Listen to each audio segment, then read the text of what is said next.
And good morning. It is 21 minutes after 8 o'clock, and we are joined in the studio by in our normal time slot here with Artesia Mayor Phil Burch. But also joining us this morning is the director of the Federal Law Enforcement Training Center, Connie Patrick. Good morning. Good morning. Well, you guys have had a busy week. That's true. Needless to say, it has been a busy week here in Artesia, and with the goings on and all of that. I guess, and once again, for listeners that are listening right now, I've said it a couple times, if you do have questions, things you want to talk about, as always is the case when we're joined by the mayor or our county commissioners, call us, 746-2751. Tana will take them and hand them to me, and there's a reason why we don't put them live. We don't have delay equipment, to be honest, and sometimes people say things that you don't want on the radio. So, but we'll be happy to share those with you. But first off, well, let me ask you this, just because for folks that, let's go and do the, for folks that may, I don't know how they've not heard anything, but for folks that may have no clue what's going on, kind of give a brief rundown of basically what's transpired over the last couple of days. Well, this story started, at least for us, Artesia, last week. A group of Artesians visited Glencoe, Georgia, and it was kind of a goodwill tour to the Chamber of Commerce there and the Chamber in Charleston, South Carolina. And while we were there, the calls started, and Director Patrick was in and out of meetings because all of this was starting to unfold. Department of Homeland Security, ICE, FLETC, and the information started to flow. Okay. And we were very fortunate in being right there so we could be a part of that information all along. Since then, we've had we've come home, we've had the weekend, the ICE people are on site, and Director Patrick and a couple of her staff came from Glencoe to go through final details out at the FLETC, and we've had the community and many of the city department heads has had a meeting with the ICE folks that lasted about an hour and a half and fortunately the details have pretty well hung together all weekend and all week. And what we've been told is actually what's happening. Okay. And so from that standpoint, we feel we've gotten solid information all along, and we're very pleased with that. And with that, that's the history of Artesia's involvement. I'll turn it over to Director Patrick, who can tell you really what the mission is. And that's I want to point out that the FLETC didn't ask for this mission. Right. ICE didn't ask for this mission. Right. They were told, here is the problem, and you're a part of it. You need to be a part of the solution, and right. That's what they're working on. Sure. And in that endeavor, the city of Artesia is in full support of helping the FLETC deliver what they're asked to deliver. Sure. And I know one thing that the FLETC, and I know you guys have really worked hard to make sure that communication link is always there, and that whatever happens at FLETC, that the city's kind of in the loop on it, and vice versa on other right. things like that. But I know there's been a lot of misinformation that's gone out over the last couple days about everything from terrorists being holed up there to whatever else is being thrown out there. Let's give the official, this is what's going on, and this is what's happening. Not, there's not little green men out there. There's nothing. None of that stuff going on out there. Just kind of give us, if you don't mind, the official what is happening over at FLETC right now. Okay. Well, as a result of the influx of unaccompanied children and families at the border, there is a huge humanitarian effort underway to provide shelter and housing while these people are processed, okay. So that they can be deported or given judicial process for asylum or whatever the case may be. But during that period of time, you have to provide the requisite shelter in place and, sure. and food and so on. And so, if you watch the news and you see all the children on the floor, and so they're looking for places where these families can stay together. It's not the children, it's the parents that are going to be processed. The Gotcha. children are with them, and the idea is to keep the children with the parents. Sure. we were asked if we had any capacity at any of our sites. And as you know, in 2009 and 2010, we had huge buildup here in Artesia with the increase of the number of Border Patrol that were trained. Mm-hmm. And so we had built a lot of capacity here and actually had facilities that were not in use at this time. Gotcha. So, and they were housing units. Mm-hmm. So you really So have an we overabundance had- of we have- places to stay. Right. And so it seemed like it might work. Again, as the mayor said, the deputy director Vice came to the facility, looked at it, and knowing what the requirements are to house people while they're awaiting in detention, thought that it might work. And so again, last week all this was in play and discussing, and there were no decisions made until late in the week. And so now the goal is to bring in, we have approximately 700 beds. We intend to bring in families with children, predominantly women with children under the age of 17. Okay. And could be newborn to 17 years old. It's whatever basically crosses Right. the border. Now, they're assessed at the border in terms of no criminals, all from Central America, Okay. primarily. Could be from someplace else, but primarily no Mexican. Yeah, a lot of them are immigrants coming up through Mexico, south of Mexico right, through. or- yeah. Right. But so this is the lowest risk person that could be housed anywhere. Gotcha. And being mindful of security, though, for while they're there, and ICE is providing 100 personnel immediately to ensure that they have people inside the facility in each pod with the children and families. There are also doctors on site, nursing staff. Meals will be provided on site. Gotcha.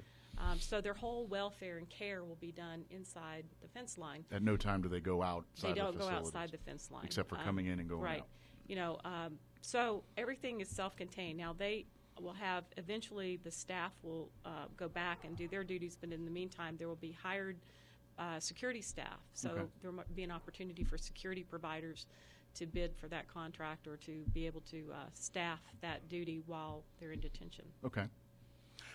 Well, I mentioned earlier that folks do have questions. Feel free to call in. I did get a question. You've kind of already answered part one of this question, but part two we've talked about and heard. But this was a question from a listener that came in before you guys came in earlier. But first question was, are there terrorists in this group? And you kind of just answered that, where it's just folks coming up from Central America, basically, families, women, mostly women and children coming through. So that we've answered that one. The second question is, I think more specifically, I think it's all women and children, not mostly. okay, it's There, all we've been told there will be no males okay.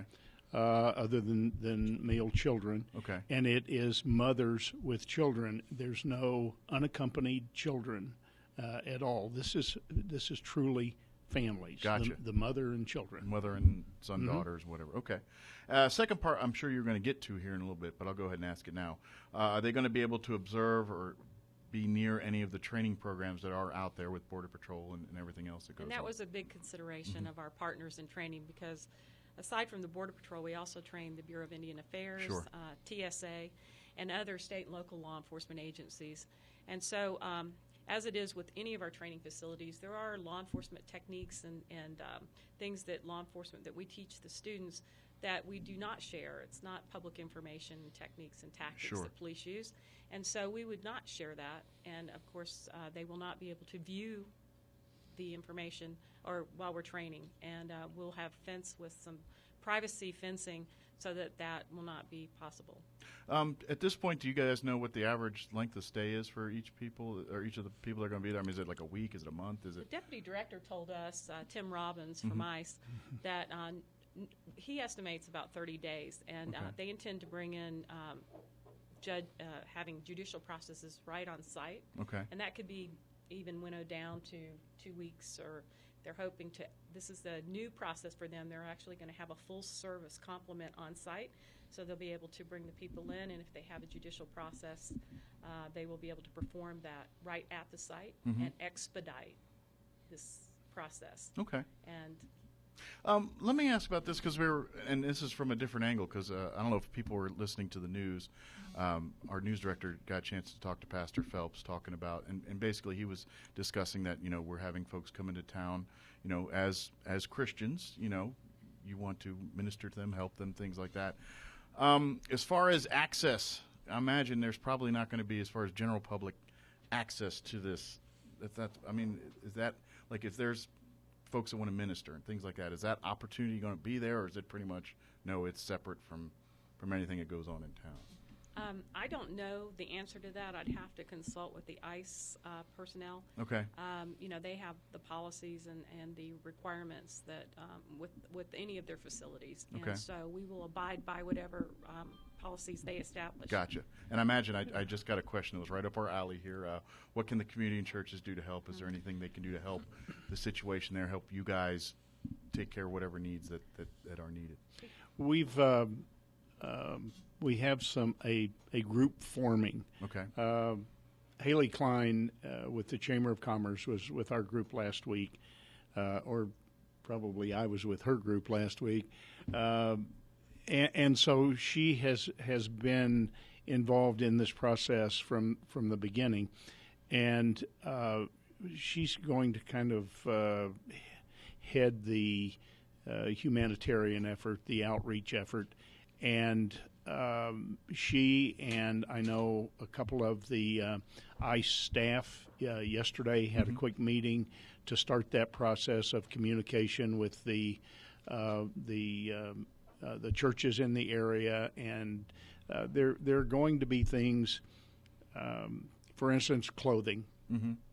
Clothing can be provided to these children by a humanitarian effort in the community. Gotcha. To take care of that, or the alternative is the ICE personnel take the taxpayers' money and goes to Walmart.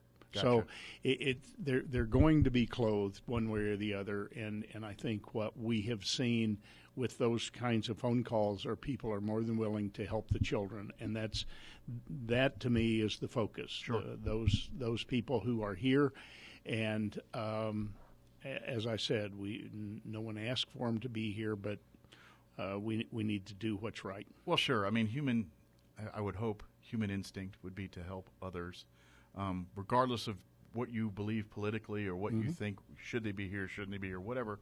If you have someone in need in front of you, I would hope human nature would be to help that person, and that's, at the end of the day, what you want to make sure happens. So.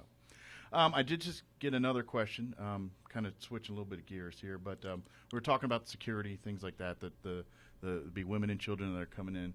This listener wanted to know, how do you guys know that they're not dangerous people? What steps are taken to kind of ensure that they're not dangerous people coming in? Again, according to ICE, they're screened very closely at the border, both through Border Patrol and then when they're turned over to ICE. They check all of the databases that are available to law enforcement and all of their immigration databases to ensure that they haven't been here before, they're not a criminal, they're not wanted or are going to be detained for some other reason. And again, these are mothers with children without criminal records, right. Who are here, and the children are most of them very young in age. Right. And so, again, the screening process is thorough. It's done by 2 agencies at a minimum. Sure. And then again, we have the security in place, both internal to ICE and then external to FLETC. We have almost 2 layers of security. So, but the screening process is very thorough. Gotcha. So it's not like, because I think what people probably have an image in their head is they catch them at the border and then they put them on a bus and send them here, and then that's not how it works. No. Exactly. Okay. My question, and this is probably a logistics thing for you. I mean, is like you've talked about, they're going to be separate from the day-to-day operations involved with FLETC or with the different training aspects.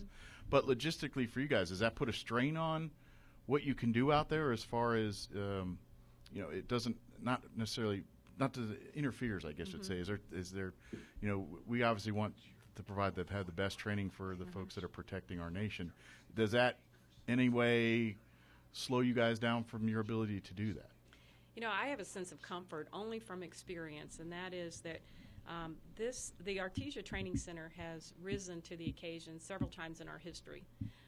When TSA stood up, when the 727s were flown in and parked and drug across the desert and set up at the center for the beginning of what we now know as Federal Air Marshals, and the flight deck officers, the commercial pilots that trained to be armed, and that was a horrendous undertaking.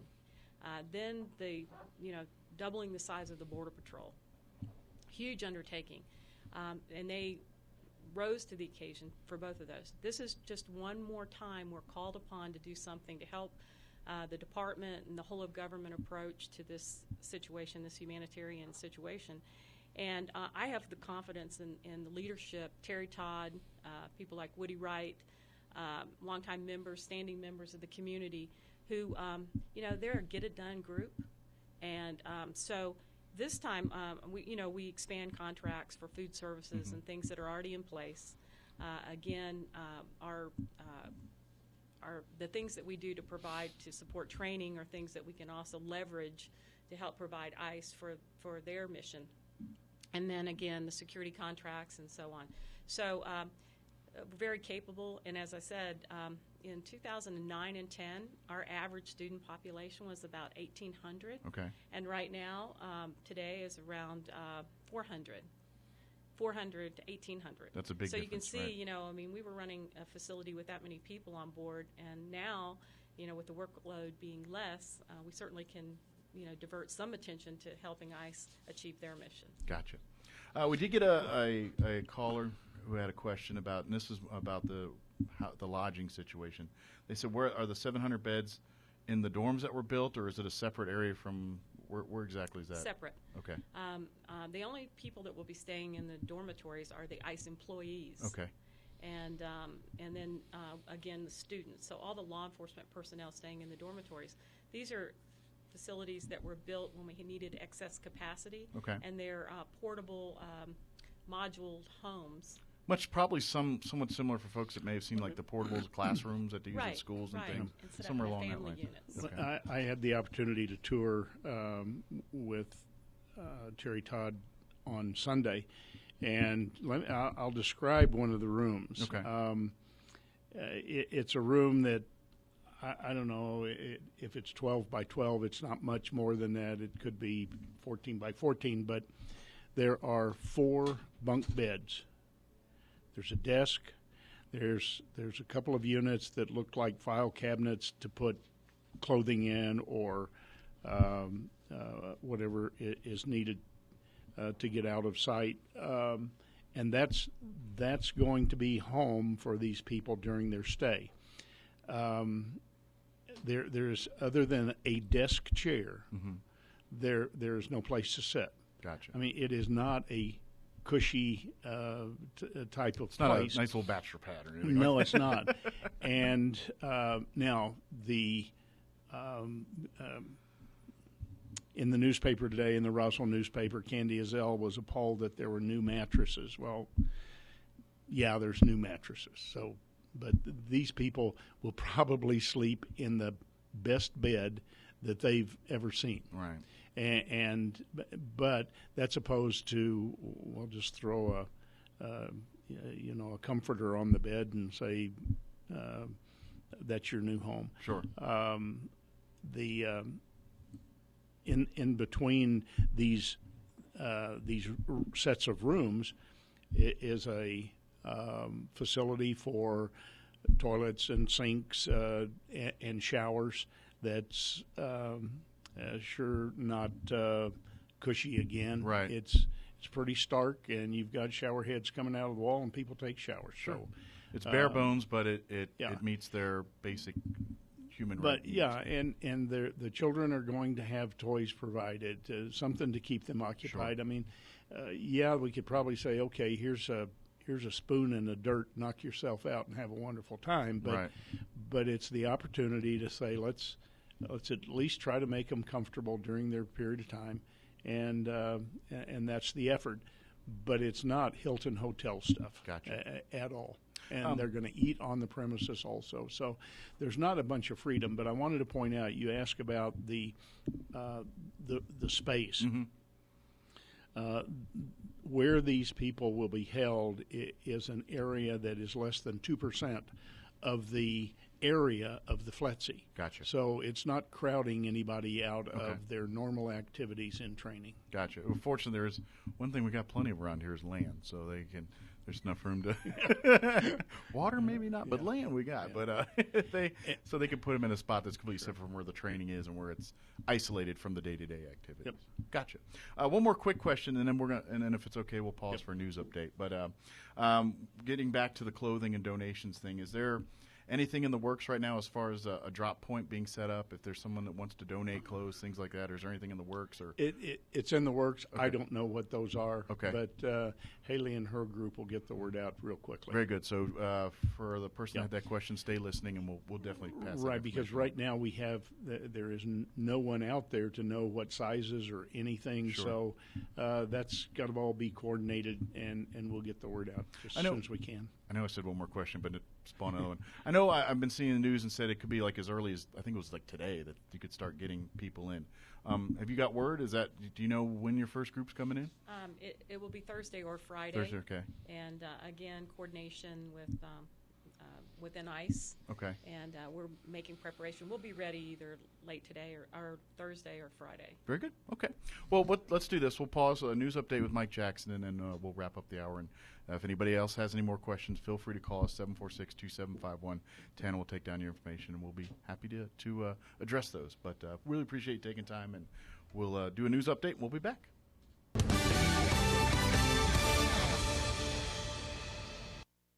Thanks, Mike. It is 8:47, and we are joined back once again with Artesia Mayor Phil Burch and Connie Patrick, Director of the Federal Law Enforcement Training Center.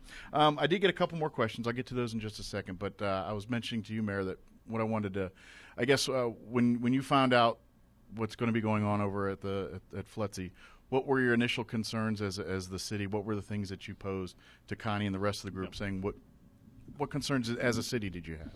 Well, our small group of about 9 people that were in Glencoe at the time, as the information came in and it started to paint a picture of what the outcome was going to be, we of course went through those same things that you're getting notes from your listeners. Sure. Immediate concern is, who are these people?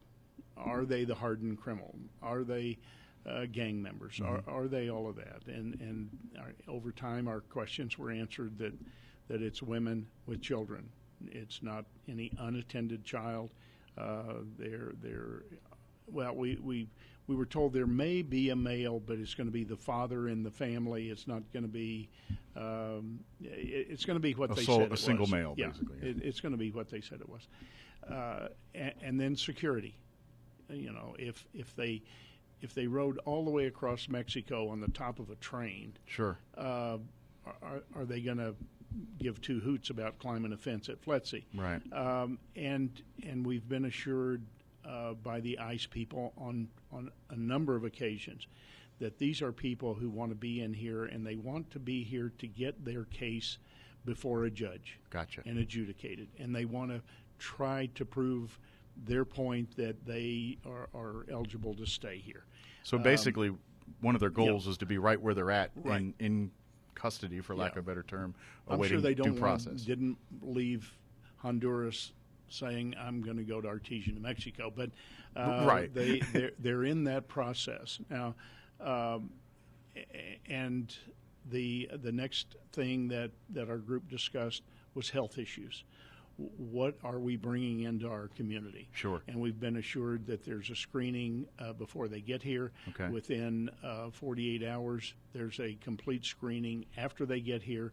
Then there's ongoing health care on site during the period that they are here.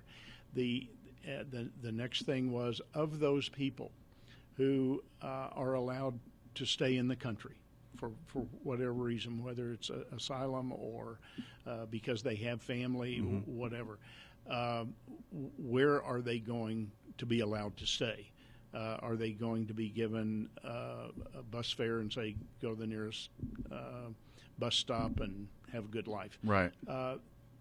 Unless the person happens to have family here in Artesia, they're not going to remain in Artesia if they remain in the United States. Gotcha. They're going to be placed wherever that family is, and the odds of it being in Artesia are remote. So all of those things ran through our mind. We asked those questions as many times as we could, as many different ways as we could, Sure. to get the same answers. Right. And you just reach a point where you say, this is what these people, the ICE people, say they're going to do in terms of running the facility. And until they don't do that, we're going to have to allow them to Sure. to take care of their business. They've been very open with us, very free with the information. If you ask a question, they'll try very, very hard to give you history Sure. of these kinds of things, and they're just good folks trying to do their job. Sure. And wanting some help in doing that. Gotcha. That kind of relates to some of the questions I got from some listeners. First off, they were talking about the medical facilities. They did ask what type of medical screening have they had, and where do they get it from? I mean, is that stuff that's done here? Is it prior to coming here? I think they want to basically know that. I think that's what they're trying to get at. Well, Dr. Kramer, who is the Director of Medical Operations for ICE, is here on center and has briefed all of us about what the procedures are. And I don't want to misspeak about, how they screen, but they were screened twice. I understood that one of the things they look for is tuberculosis. And Right. They do that screening, and then if there's a positive, then they do further testing and so on. And I think he told us that of all the people that they have screened, and it was in the hundreds of thousands of people, that they have not contacted any kind of contagious or any kind of disease that is a threat to the United States. Gotcha. They have a very thorough process. He has met with the hospital here, the hospital officials, and has worked with the administration here to determine if, in fact, they were to discover something like that. They have a protocol in place that they will address that. Okay. It's been well thought through, and it's a very intact procedure that meets all the requirements of the medical community. Just a one-off, just to think of what we were talking here. Say there is that medical emergency, they have a heart attack, whatever it is, where they need to go to a hospital. Now, do they stay on site, or will they go to Artesia General to get that taken care of? They will be taken to Artesia General. Gotcha. And Okay. it will be, if it's our fire department that provides EMS services, they will do that. Okay. And that is the only scenario that a person that's being brought here Gotcha. will leave the FLETC facility. Life-threatening situation. Yeah. In the event that happens, kid falls down, breaks his arm or her arm, they're going to go to the hospital. Gotcha. There will be an ICE agent that will stay with that person 24/7 from that point on until they're returned to the FLETC campus. Okay. So there's not the freedom, as the director said. They're not going to have a view of the FLETC operations and what goes on there, nor are they going to know the community, because they'll stay right there in their little plot of ground until their case is adjudicated and a decision is made. Very good. Okay. They also want to know, talking about just percentage numbers, what's on average, the percentage of people that will come in that will be deported? Is it the majority? What kind of numbers on average are you talking? Again, I don't have the specific number of people that were processed last year, but I did hear the deputy director from ICE say that about 90% of those are returned to their country of origin. Okay.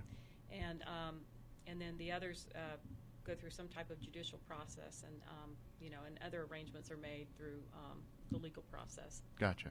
So yeah, and that's kind of where we're going next, is the ones that aren't deported, what happens to them, and we kind of touched on that a little bit. With ones that have families that are, I guess, granted a stay to go be with the families. I would imagine if there's political asylum issues of some kind of, Right. their life's threatened back home, something like that. I guess would that pretty much cover it? Why someone would stay here? If you're a victim of human trafficking, there are other exceptions, and there are all kinds of visas that are, available to people for certain harsh conditions or certain unimaginable issues that could have occurred to them. And those are all the things that judges hear and make a decision based on the information that they provide, whether or not that person's at risk if they were returned to their home country.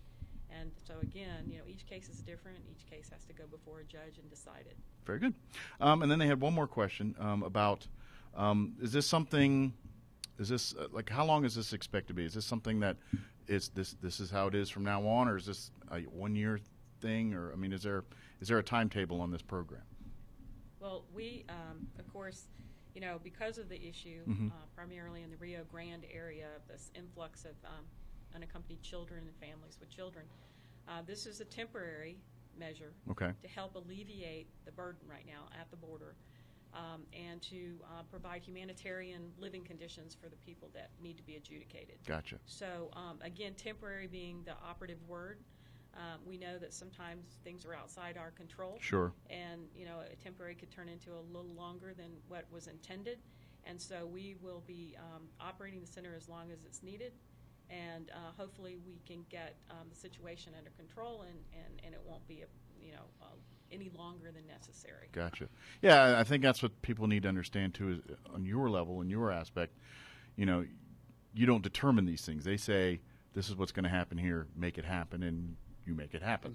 That's basically, and I know anybody that's served time in the military or anything like that, it's much the same style. It's do this, and this is what you do. It's not important how long you're going to do it or why you're going to do it. You just do it. So, and that's kind of where you guys are at in that situation. Just make sure it facilitates and happens. And this another question. I got another one here. I'll ask that in a second. But this one we got earlier, and we've kind of covered some of this already. But it's talking about interaction with the community. How does that happen? Is there a way you can sign in and meet, anything like that? Is there any of that available? We've not been led to believe that that's available. We've been led to believe that this is a very isolated area, that the people who are brought here will not be free to go into the community. So I would think the reverse of that, the community's not really going to be free to go into this area. Gotcha. Now, as things go on, it may change, but our understanding right now is no. Gotcha. This one, much sort of along the same lines, but in a legal situation. Here's the what-if time. Say they commit a crime in there. Say whatever happens, a crime is committed. Do they go through local legal system? Do they go somewhere else? How is that handled? That we've our PD has been involved in these meetings with the ICE personnel, and if there is a crime committed, then our police force will be expected to handle it. Very good. Okay. And they're fully prepared to handle it. Gotcha. I didn't know how that worked jurisdictionally because, assuming it would happen on the FLETC campus, I don't know if that becomes a federal, because it's kind of like with military. You do still have a military base. It's not handled by the local people. It's handled by the base people. So, okay. We're almost out of time, but I did want to ask you this. And this is more of a personal question for you. When you get this all handed to you and say this, what's your initial reaction? What are you thinking? What is it that you say? Do you go into, all right, how am I going to do this mode? Or, what was your gut check reaction when you heard about this? Well, being part of the Department of Homeland Security and being aware of all the missions of all the multiple agencies that are in the department, there are always things that arise to teamwork, that one agency can't fulfill on its own, and it requires all of us working together. And in this case, as watching the build-up and the needs and looking at the things that we already have within our inventory and knowing the people that work here, when we were asked, do you have capacity at any of your facilities? And we assessed all the facilities. And so through my mind, I thought, well, we have excess capacity. We have these former housing units that are available. I also know the leadership here. I know how they operate. I know how they whatever the challenge is, they rise to the level of the challenge. It actually exceed the expectations of whatever the challenge is. I knew they could do it. They're great working with other agencies. That's what we do. We partner with agencies. Mm-hmm. So a lot of times, oftentimes when agencies don't get along, it's hard to make forward progress. Sure. But they operate very efficiently with other agencies. Very humble people, great leaders. And so I knew they could do it. Right. And, as in my position, it's comforting to offer something that can happen, that could happen if need be. Right. And so part of my responsibility is to offer the Secretary options that he can assess to determine what's in the best interest of the country and what's in the best interest of DHS. Sure. And so he considered, I'm sure, lots of options. This was one. This is a temporary stopgap to help with the situation. And, I'm proud that we're able to help. I think that we are in a position to do something that hasn't been required of us before, and to elevate, how great FLETC is and what a good organization it is. And I'm proud to be a part of it. And I think the men and women here are also proud to be able to support the department. Good deal. Is there any information that we missed? Anything that you wanted to we didn't cover that you wanted to let folks know about? Is there anything we just skipped over for whatever reason? Either one of you? Well, I don't think we mentioned what we've been told is that the numbers of people that will be brought here are 720. That's the maximum that they have capacity right now to give a bed to. Gotcha. Now that 720 won't remain the same as other people cross that border and are taken in. They'll be brought here, but there will be, as other people's cases are adjudicated and they leave. Some come go, right, exactly. That's going to be a coming and going, but we've been assured that about 720 is where we're going to be. Okay. I just wanted to, for the city of Artesia, make some sort of statement. I got up Friday morning in Albuquerque and was greeted with an email, the first line of which said, "How could you allow, as mayor of Artesia, these people to be brought into our community?" Until that point, I didn't realize I had a vote. But this person felt like I had the authority to allow it or not allow it. And I want to say that as far as the city of Artesia is concerned, and for me personally, I totally disagree with the border policy of this administration. I firmly believe that steps should have been taken several years ago to secure the border and take care of this flow that we're seeing now. Right. But that's not the issue that we're facing. I'll handle my agreement or disagreement with the policy on the one hand, but this is a matter of taking care of women and their children. Sure. And this is a matter of supporting the FLETC, which is a very integral part of our community. Sure. The men and women that work out there and do their jobs every day, and the people who are meeting this challenge are people that we go to church with, people that we're in civic organizations with, people that we go to the Bulldog game on Friday nights with. Right. So that is the overriding issue.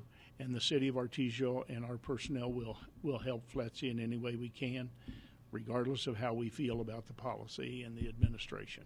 Very good. One more thing. I know we're over time, but I tend to do that a lot. Rush won't mind. That's right. If anybody has questions, wants more information, is there a resource? Is there a website? Is there a phone number? Is there some place that if anybody has any questions or concerns or just wants to know more, what's a good resource? Well, for our side, the easiest is email the mayor, okay, which is mayor@artesianm.gov. They can call the mayor's office, 746-2122. They can call Terry Todd's office at the FLETC, okay, which is 746-5717. And we'll be more than happy to spend what time we need to answer the questions, because we understand there are those questions and we want to satisfy them. Sure. People may not totally like the answers that they get, but we'll get them the right answer. Very good. Well, we really appreciate you taking time to talk to us today, and I know it's been a busy week, and I'm sure you got logistics and tons of other things that need to be handled, but we do appreciate you taking time to talk to the public and address any concerns that folks might have. We appreciate that time. Thank you. Thank you. Thanks, and Michael. By the way, you did have a city council meeting last night. Yes, we did. Yes, we did. Was there anything of note we need to mention? Just pretty much covered it? Director Patrick and her staff and Tim Robbins and his staff members were there to answer all the public's questions. There were none. Very good. Well, thank you. Appreciate it. Thank you, Michael. It is 9:06. You're listening to 990 AM KSVP Artesia. Let's get you into Newsbreak, New Mexico.